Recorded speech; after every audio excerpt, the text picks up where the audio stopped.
नमस्कार मित्रो, आमच्या गावात एक मॅटाडोर आली आणि उभी राहिली. बस प्लास्टिकच्या वस्तू विकणारी गाडी. हर एक माल 50 रुपये 100 रुपये. बस खूप छान वस्तू होत्या. खूप लोकांनी गर्दी केली. आता 50 न 100 रुपयात मोठमोठ्या वस्तू मिळत होत्या आणि एकदम छान होत्या. अर्थात ते रिमोल्डिंग प्लास्टिकच्या होत्या, पण काही असो खूप स्वस्तात मिळत आहे म्हणून लोक पटापट घेत होते. वसंतराव सरकारी नोकरीवर होते. चांगल्या विद्यार्थी होते. ते रस्त्यावरून येत होते. ते सहज थांबले. बघितलं, अरे बा 50 न 100 रुपयात किती छान छान वस्तू मिळत आहेत. वसंतराव थांबले. लोक घेतात, त्याला आपण काहीतरी घेऊन जाऊ घरी आणि घरी सांगू की बा किती छान वस्तू आलेली आहे. आता सांगितलं तर घरच्या लोकांनी विश्वास बसणार नाही. आपण एखादं वस्तूच घेऊन जाऊ. गाडीमध्ये बऱ्याच प्रकारच्या वस्तू होत्या. प्लास्टिकच्या बादल्या होत्या. भरपूर प्लास्टिकच्या व्हरायटी होत्या. त्यांना एक डस्टबिन आवडली, म्हणजे कचरापेटी त्यांना इतकी छान वाटली ती. वा काय मस्त आहे, आणि 50 रुपयात फक्त, कमाल आहे. मग वसंतरावांनी पटकन ती डस्टबिन घेऊन टाकली 50 रुपयाची. घरी आलेत.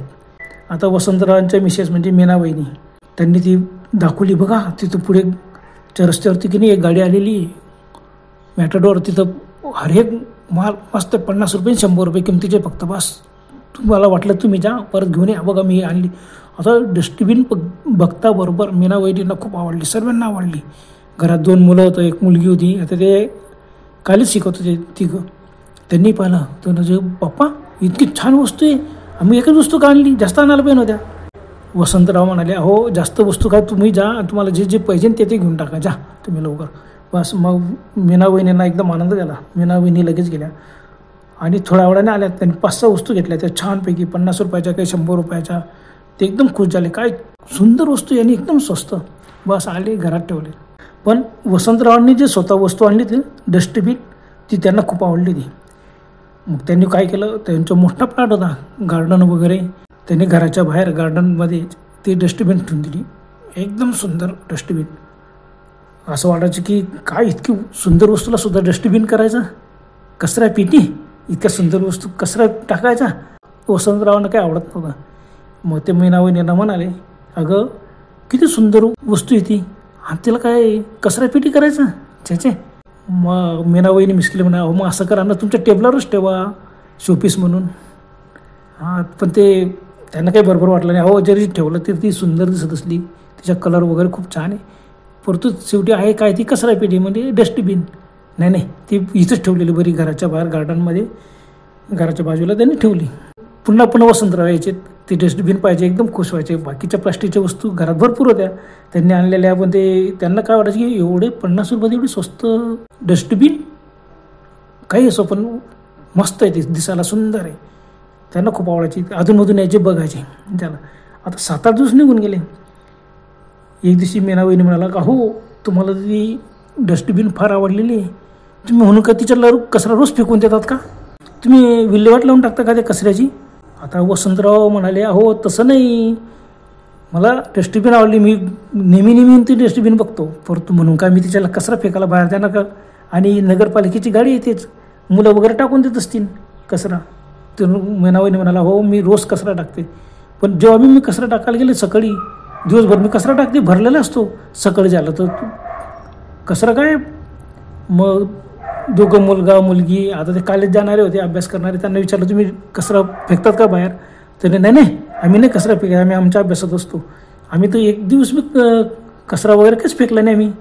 मीनाबाईंना आश्चर्य वाटलं. त्यांना वाटलं की जाऊ द्या, वसंतरावांना ही डस्टबिन खूप आवडली. मला असं वाटतं त्यांना कचरा टाकलेला आवडत नसेल, ते पटकन ठेवून फेकून येतात. जाऊ द्या काय करायचं.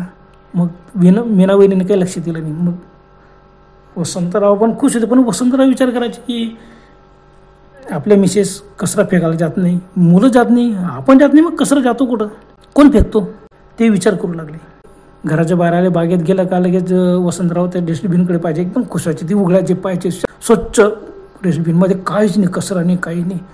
त्याचे नाही, ही डस्टबिन खूप चांगली आहे ना, आपल्या मिसेससुद्धा याच्यात कचरा टाकत नसतील, कदाचित आपल्याला आवडणार नाही म्हणून, आणि ते मुद्दाम आपल्याला म्हणताय की तुम्ही डस्टबिनला मधला कचरा फेकून देतात. पण नाही जाऊ द्या. पण एक दिवशी काय झालं, संध्याकाळची वेळ होती. मीनाबाईंनी सांगितलं, बघा आता संध्याकाळ झालेली आणि तुम्हाला सांगते ना, कचरा पेटीत फुल कचरा भरलेला आहे, सकाळी तुम्ही फेकता का नाही मला माहीत नाही, पण सकाळी आठवणीने फेकावा, कारण डस्टबिन एकदम फुल भरलेली आहे. तुम्ही काही करा, पण सकाळी मात्र तुम्ही आठवणीने फेकून द्यायचा तो कचरा. तुम्हाला आवडते मग तुम्हीच कचरा फेकत जा. तर हो चालेल, मला ती डस्टबिन आवडली, मी तिला कचरा लगेच फेकून देईन. वसंतराव एकदम खुश झाले. संध्याकाळी मीनावहिनीने त्यांना सांगितलं डस्टबिन एकदम फुल आहे. रात्री वसंतराव ऑफिसचे काही कामं करत होते. 11 11:30 झाले असतील. तोपर्यंत वसंतराव जागे होते आणि मीनावहिनी जाऊन झोपून गेल्या. त्या ऑफिस काम करता करता कागदपत्र वगैरे ते असं कचरा त्यांनी बराच निघाला. त्यांना वाटलं चला आपण हा कचरा की नाही डस्टबिनमध्ये फेकून देऊ. त्यांना आठवण आली, अरे पण डस्टबिन तर फुल आहे, टाकून तू दाबून दुबून ते डस्टबिनमध्ये आपण भरून देऊ, सकाळी फेकला जाईल. त्यांनी काही कागद वगैरे कचरा निघला होता, ते ऑफिस कामाचे काही कागद काही कार्बन गोळा केले आणि हातात घेतले. चला दरवाजा उघडला, गार्डनमध्ये आलेत. डस्टबिन मस्त ठेवलेली होती. ते गेले तिथं. आता झाकण उघडून डस्टबिनमध्ये कचरा टाकतील. वसंतरावांनी कचरा पेटीच्या झाकणावरती हात ठेवला. चला आता झाकण उघडून हा कचरा त्यात टाकून देऊ. कागदपत्र कार्बन थोडंसंच कचरा होता तो. फाईलींमधले काही खराब वगैरे जेवढे कागद होते तेवढे त्यांनी काढून घेतले होते. चला एवढं टाकून देऊ. पण हात त्यांनी कचरा पेटीच्या झाकणावर हात ठेवतावर एकदम दचकले. हात मागे घेतला, कारण कचरा पेटीमध्ये असं कुळूम कुळूम कुळूम कुळूम खुळखुळ खुळखुळ असा आवाज येत होता. अरे बापरे, मध्ये उंदीर घुसला का काय? मग ते दचकले. का सांगता तो गेला शिन एखादा साप बिबत घुसला नशीन, वळवळ करतो शिन तो. बघा कसा आवाज येतोय. कान देऊन ऐकू लागले. मध्ये सरसर सरसर आवाज येतो. मध्ये कुळूम कुळूम कुळूक कुळूक कुळूक कोणतरी काहीतरी खातोय. अरे साप कसं काय कचरा खाशील? नाही, नक्की उंदीर किंवा घुसला असेल आणि तो मस्त कचरा खाऊ द्या. काय करायचं? ते शांतपणे ते पाहत होते. कुळूम कुळूम कुळूम कुळूम आवाज. म्हटलं आवाज येतोय ना, जीव द्यायचा. हळूहळू आवाज. ते 5-10 मिनटं उभे राहिले. इकडे पाहिलं तिकडे पाहिलं, उठून उभे राहिलं. बागेत इकडे तिकडे फेऱ्या मारून आले. परत आले. कचऱ्या पेटीजवळ आवाज येतच होता. झाकण उघडायचं का नाही? घुस आहे का उंदीर आहे का साप आहे? पण साप नाही असं कुडूम कुडूम करणं आवाज येणार. सापच्या सरसर सरसरमध्ये फिरत असेल तर थोडा आवाज आला असं म्हणा इकडून. चला आता उघडूनच बघायचं झाकण. अद्धर झाकण उघडलं आणि मध्ये बघितलं आणि एकदम दचकले. बापरे, अरे कमाल आहे, पूर्ण कचरा पेटी पूर्ण साप काहीच नव्हतं त्यात. त्यांनी डस्टबिन उचलली, उलट सुलटी करून पाहिली, स्वच्छ एकदम, काहीच नाही कचरा. अरे कमाल, आवाज येत होता.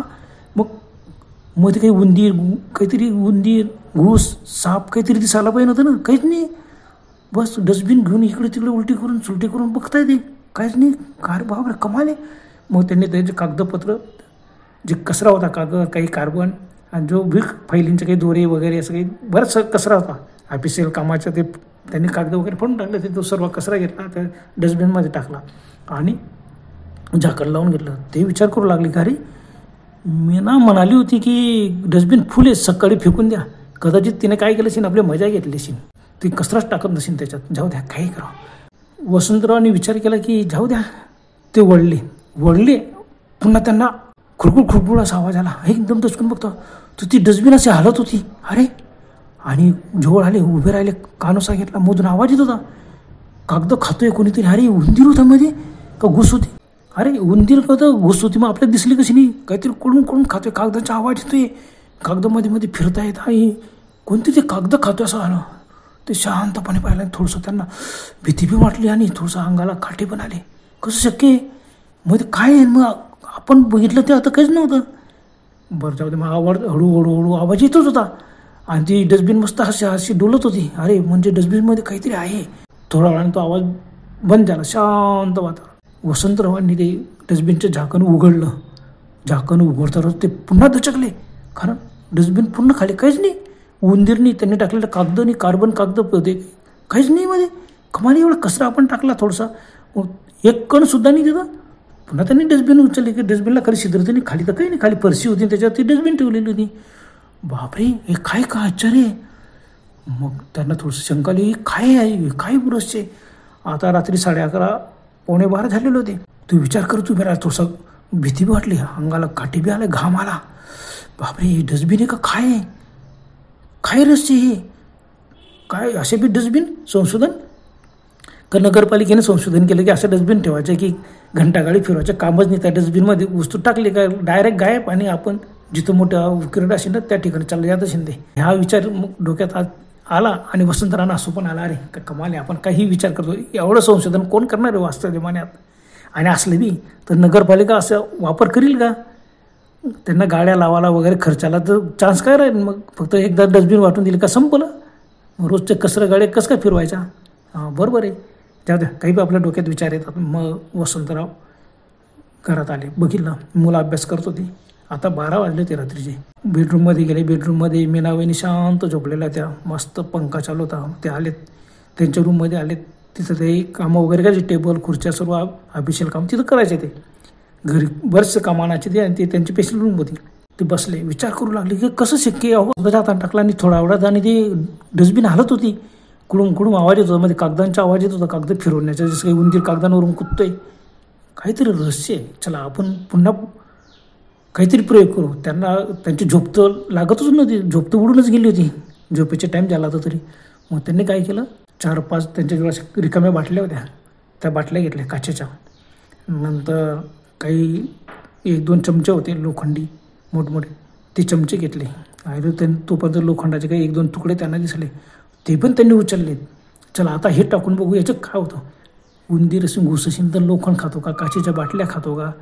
दरवाजा उघडला, गार्डनमध्ये गेले. ती डस्टबिन जशी तशी मस्तपैकी शांतपणे बस उभी होती, जशी काही यांच्याकडे बघून यांची वाटच पाहत होती. वसंतरावांना वाटलं की आपल्याला स्वप्न तर पडत नाही का, पण स्वप्नात आहे आपल्याला डस्टबिन आवडतो ना, आपल्या स्वप्नात डस्टबिन आली आणि ते असं दिसतोय आपल्याला. जाऊ द्या, काही असो. त्यांनी ते आणलं, डस्टबिनचं झाकण उघडलं. डस्टबिन पूर्ण खाली होते. त्यांनी ते बाटल्या टाकल्या, ते लोखंडाच्या 2-3 तुकडे होते ते टाकले आणि 1-2 चमचे टाकून दिला आणि झाकण लावून घेतलं. काहीच आवाज आला नाही, शांत. ते डस्टबिन शांत होते. मग वसंतराव बागेत फेऱ्या मारायला लागले.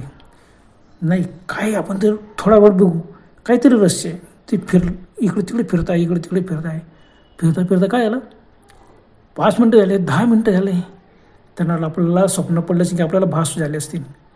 आपण स्वप्नात नाही. त्यांनी अंगाला चिमटी घेऊन पाहिलं. अरे बापरे, जोराने चिमटी बसली. तर नाही, आपल्याला स्वप्न नाही, आपण जागेत. पुन्हा डस्टबिन जोराला. काय करायचं, तर उडून पाहायचं का, ते वस्तू आहे का नाही. तेवढ्यामध्ये डस्टबिन हल्ली. अरे डस्टबिन हलते. वसंतराव आश्चर्याने पाहू लागले डस्टबिनकडे. आणि मधून लगेच बाटल्यांचा आवाज, काचेचा आवाज, लोखंडाचा आवाज. अरे बापरे, एकमेकांवरती जे आदळत आहेत तसे खळून खळून खळून खळून काचेच्या बाटल्या. ते एकमेकांना कोणीतरी काचेची बाटली फोडतोय. बापरे, हे काय, उडून पाहिजे का डस्टबिन, कोणी मध्ये. छे, उंदीर, साप ते का काचेच्या बाटल्या खातील ना, लोखंड खातील का. नाही नाही नाही नाही. अंगाला दरदरून घाम सुटलं वसंतरावांच्या. आणि गंमत पाहत होते. गंमत पाहता पाहता 5 मिनटं झाले, 10 मिनटं झाले. ते आवाज हळूहळू येतच होता. डस्टबिन हालत होती. उभे राहिले, इकडे तिकडे फार. परत त्या घरात आले. पाहिलं मुलं आता अभ्यास करून झोपले होते. शांत त्यांच्या अभ्यास स्टडी रूममध्ये मुलं होते, ते सर्व झोपून गेले होते. वहिनी झोपलेल्या होत्या. पुन्हा आले गार्डनमध्ये. ती डस्टबिन मस्त हालत होती आणि आवाज मधून येतच होता. आता वसंतरावांना वाटलं की काय, आता ती डस्टबिन पूर्ण आवाज थांबल्यावरच बघायची. काही असो. घाबरलेले होते वसंतराव. घामही सुटला होता, अंगाला काटे आले होते. हे काय आहे, भूताटकी तर नाही. रोज बापरे, आपण उघडायचं भूतच बाहेर यायचे यावेळेला. बापरे, आता काय करायचं. थांबले. गार्डनमध्ये इकडे तिकडे फेऱ्या मारल्या. तर डस्टबिनमधून हालतच होती डस्टबिन आणि आवाज येत होता, कडून कडून कडून मोठमोठे काचेच्या बाटल्यांच्या. मग थोड्या वेळाने डस्टबिन शांत झाली. डस्टबिन हालत नव्हती, आवाज येत नव्हता, सर्व बंद झालं. वसंतराव आले. त्यांनी झाकण उघडलं हळूच आणि बघितलं, एकदम पुन्हा धक्का आश्चर्याचा. डस्टबिन पूर्ण खाली. त्यांनी ते डस्टबिन उचलली, इकडे तिकडे पाहिलं, उलटे सुलटे करून पाहिलं. अरे डस्टबिन जशी तशी. मग त्यांनी ते डस्टबिन ठेवून दिली, वरून झाकण लावून घेतलं. मग वसंतरावांनी विचार केला, काय रहस्य. पण जाऊ द्या, चला. आले त्यांच्या रूममध्ये आले. मस्तपैकी खुर्चीवर बसले, पंखा लावून दिला. शांतपणे विचार करत होते, काय हे रहस्य. डस्टबिनमध्ये काही टाका, गळपून देत होतं, डस्टबिन खाऊन टाकते त्याला. मग ते बसले होते. त्यांना एकदम आठवण दिली, चला अजूनही एक प्रयोग करून बघू. आता 1 वाजून गेला तर रात्रीचे, आपण एक काहीतरी प्रयोग करू आज.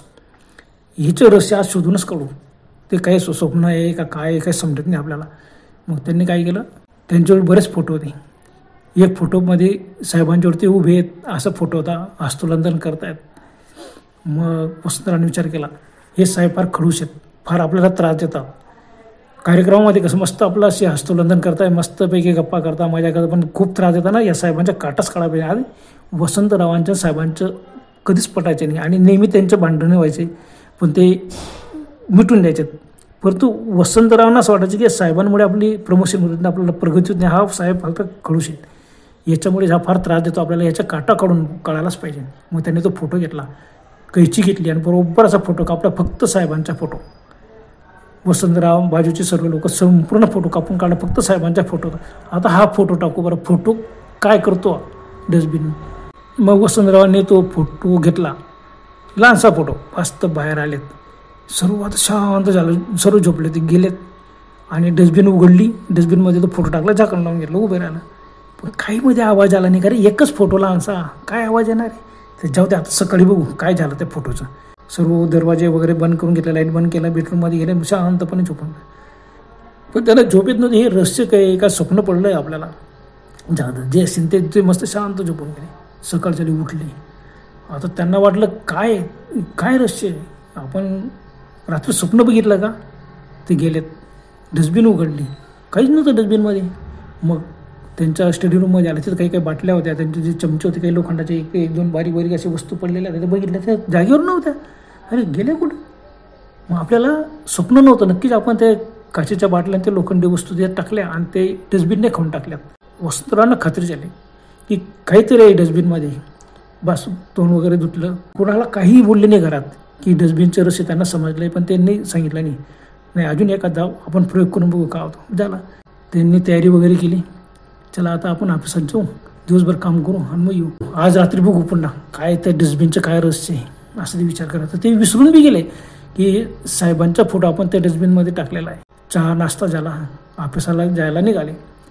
तेवढ्यामध्ये त्यांच्या मोबाईलची बेल वाजली. त्यांचा शिपाई होता, शिपाईने सांगितलं, हो वसंतराव तुम्हाला काही माहिती पडलं का.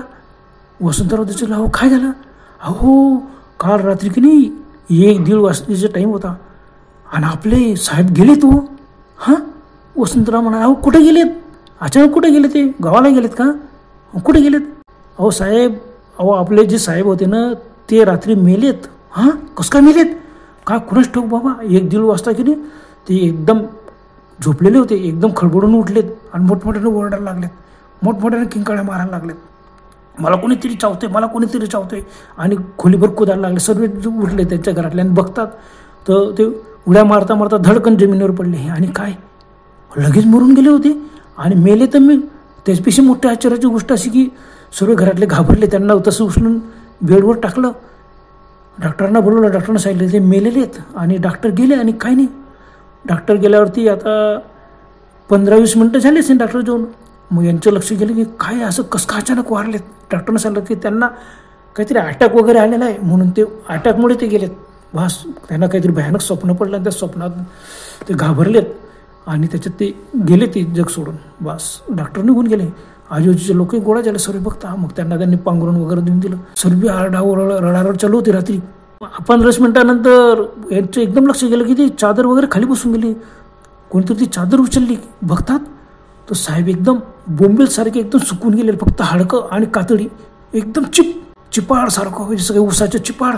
एखादा ऊस गाण्यात टाकता आणि तो कसं चिपाडून तसं साहेब चिपाडून गेले होते. तोंड बी असं बसून गेलेलं होतं, सर्व हाडकं होते, संपूर्ण कातडी अशी चिपकून गेलेली होती, जसं काही मम्मी ती. बापरे. वसंतरावने एकदम धडधडून घाम सुटला, हवं असं कसं झालं आणि हे काय रे. वसंतराव घाबरले. बस घाईघाईत घरी सांगितलं की असं असं झालेलं आहे बा, मी जातो ऑफिसकडे, साहेबांच्याच घरी जातो डायरेक्ट. बस वसंतरावने गाडी काढली, गेली. बघता तो खरंच साहेब एकदम बुंबलसारखे सुकलेले. सर्व लोक रडत होते घरातले, सर्व आजूबाजूचे लोक की हे आश्चर्य कसं. डॉक्टर परत आले, डॉक्टरांनी सांगितलं की वारले ते, मी बघितलं अटॅक वगैरे नाही, त्यांना काहीतरी भयानक स्वप्न पडलं शे ना, अटॅक आला ते मेलं, पण हे असं कसं झालं. बापरे. कमाल की जसं की नुसतं हाडांच्या सापड्यानं त्याला कातडी चिटकलेली, बिलकुल एकदम चिपाड झालेली ते एकदम. धरधरून घाम सुटला. वसंतरावांनी बाहेर आले, पाहिलं, अरे बापरे. त्यांना एकदम आठवलं की आपण रात्री डस्टबिनमध्ये फोटो टाकला होता. हां, त्याच्यामुळे तर झालं नसेल, असं कसं.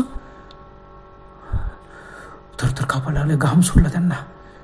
मग त्यांना वाटलं चला आपण पहिल्यांदा घरी जाऊ. तर तसे मोटरसायकल घेऊन घरी आले. घरी सांगितलं की बा साहेबांच्या असं असं झालेलं आहे. घरातले लोकही घाबरले, मेना वहिनी घाबरली. पटकन ते गेलेत, बागेत गेले, डस्टबिन उघडली, मध्ये काहीच नव्हतं, फोटो नाही, काही नाही. मग त्यांनी आरोळी मारली, मीना वहिनी, अगं तू काही विचारलं कचरा बिचरा काय फेकला का? तर कचरा कशाला फेकी? मग मीना वहिनी आले बघ आश्चर्याने, अरे खरंच कचरा कुठे? मला असं वाटतं तुम्ही फेकत असाल. तो नाही मी नाही फेकत. मग आहे काय रहस्य? वसंतराव एवढे घाबरले ते, घामाघूम झालं ते. बापरे, साहेबांचं आपलं जमत नव्हतं म्हणून का आपण असं प्रयोग करून बघायचा का? आपण फार मोठी चूक केली, फार मोठा प्रयोग केला आपण. बापरे, चांगला नाही. धरधरून घाम सोडलं. मग त्यानं एवढं तुम्ही काय घाबरले? ते घामाघूम घाम झालेले. मग वसंतरावाने सांगितलं मी घामाघूम झालो होते साहेबांची परिस्थिती बघून. त्यांचं ते मेलेत आणि त्यांचं प्रेत आहे ना एकदम सुकून गेलं, एकदम हलकाला कातडीची टाकलेली बोंबील जसा काही, किंवा एखादा घाण्यामध्ये ऊस टाकला तर कसं चिपाड निघतो बाहेर, तसं चिपाडून गेलेलं होते साहेब. बापरे. मग मीना म्हणे अहो पण त्यांचे डोकं बिकत चिपाड झालं तर नव्हतं ना? तर अहो डोकं बिकं नाही, सर्व हलकं जसं तसे होते, हात पाय पण कातडी एकदम चिटकलेली, बिलकुल मम्मी जशी काही. बापरे. थरथर कापत होते वसंतराव. ते आले पण त्यांनी हेही सांगितलं की बाबा मी फोटो टाकला म्हणून असं झाला. मग मीना वहिनींना वाटलं की बाबा साहेबांची परिस्थिती बघून ते घाबरलेले आहेत, बस त्यांना मध्ये बसवला, त्याने हातपाय तोंड धुतले, चहा पिला. हे बघा आता जरा सांभाळून जा बा, साहेबांच्या प्रेत्यात्रेत आणि व्यवस्थित या घरी. झाला सर्व गेले. साहेबांना प्रेत्यात्रा दुपारून निघाली.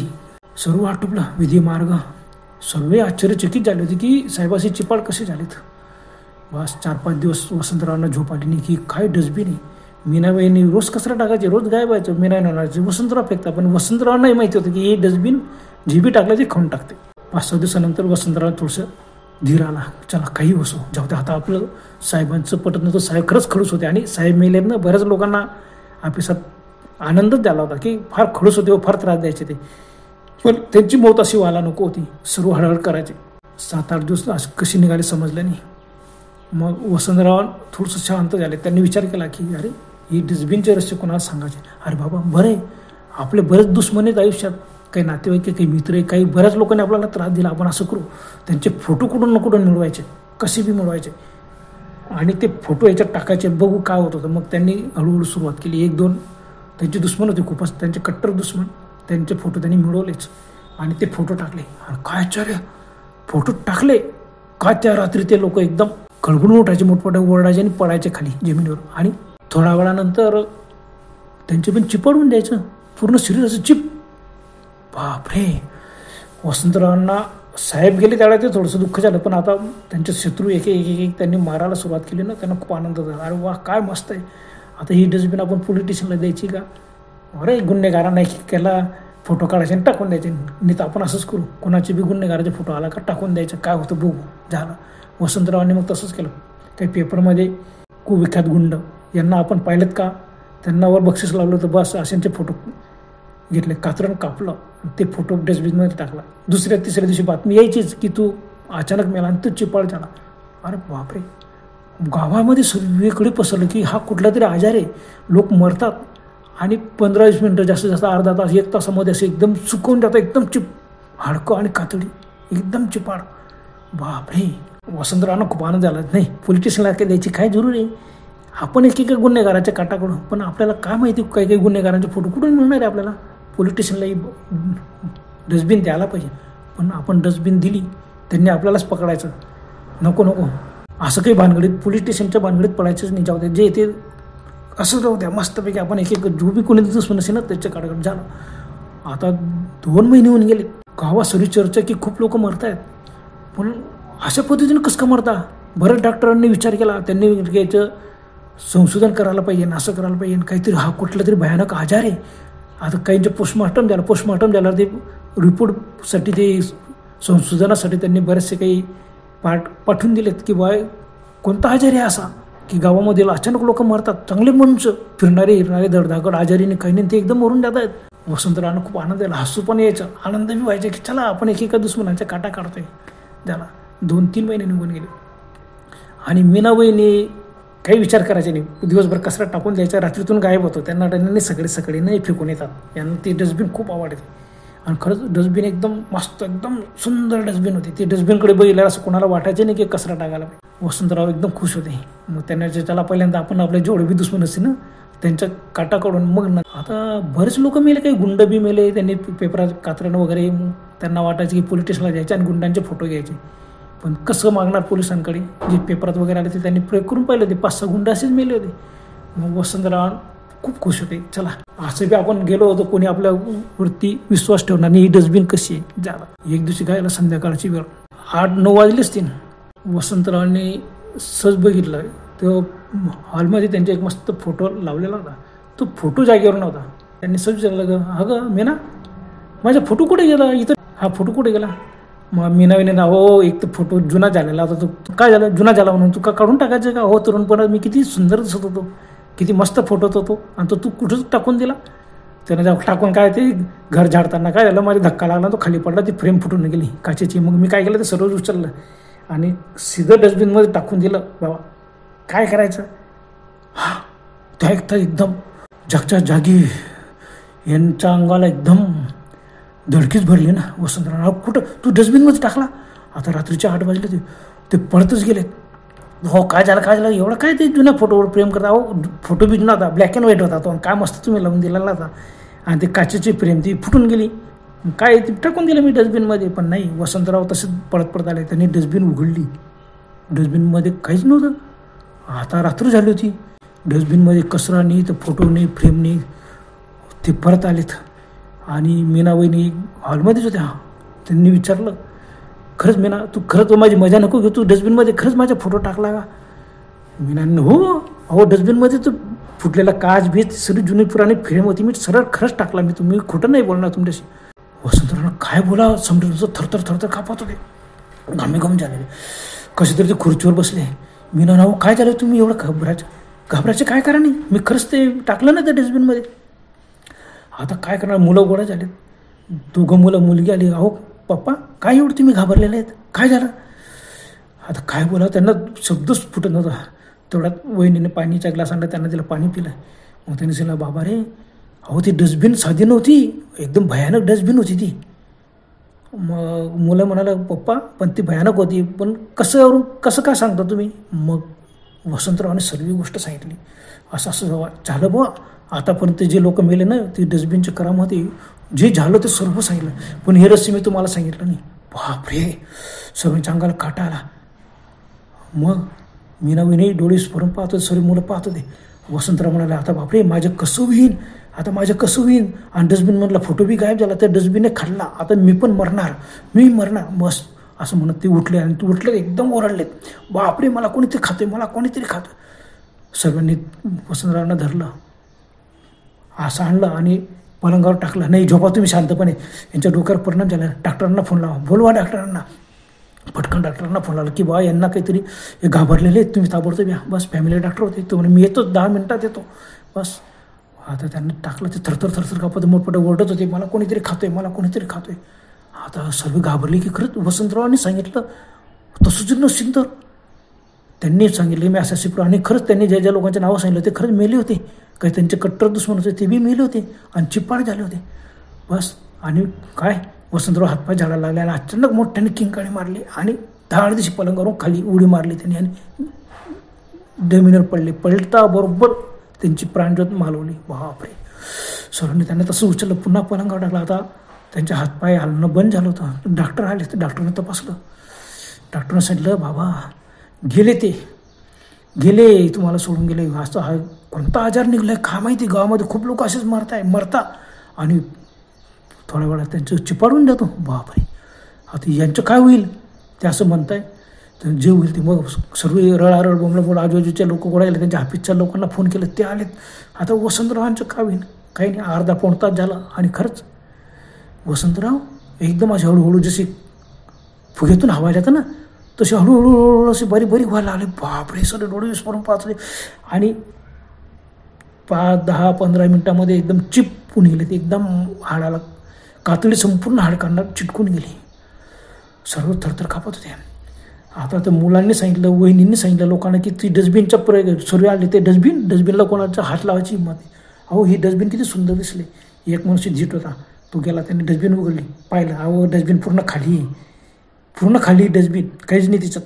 किती सुंदर डस्टबिन आहे. अशी वस्तू पण तुम्ही डस्टबिन म्हणून ठेवायची का. तर आम्ही काय ठेवणार आहोत, ती डस्टबिनच तशी आहे, सुंदर डस्टबिन आहे ती ठेवली आम्ही तिथं. आता हे सर्व रडत होते, मीनावीने रडत होते. रडता ते सांगत होते की हे असं घडलेलं आहे, हे त्यांनी सांगितलं आम्हाला रहस्य. मग त्यांना आता तिथे कोणीतरी फोटो टाकून बघा, कोणाचे तरी बघा काय होतो.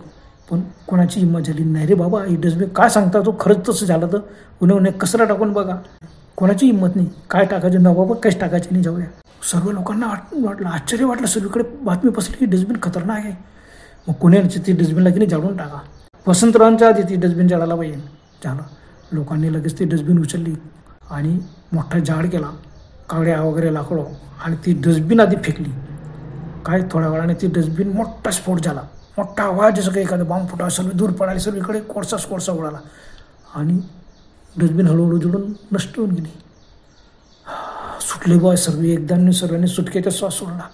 पण वसंतराव तर गेले होते, आता आलेत. काही लोकांनी म्हणा, अरे काय तुम्ही पागल झालेत का?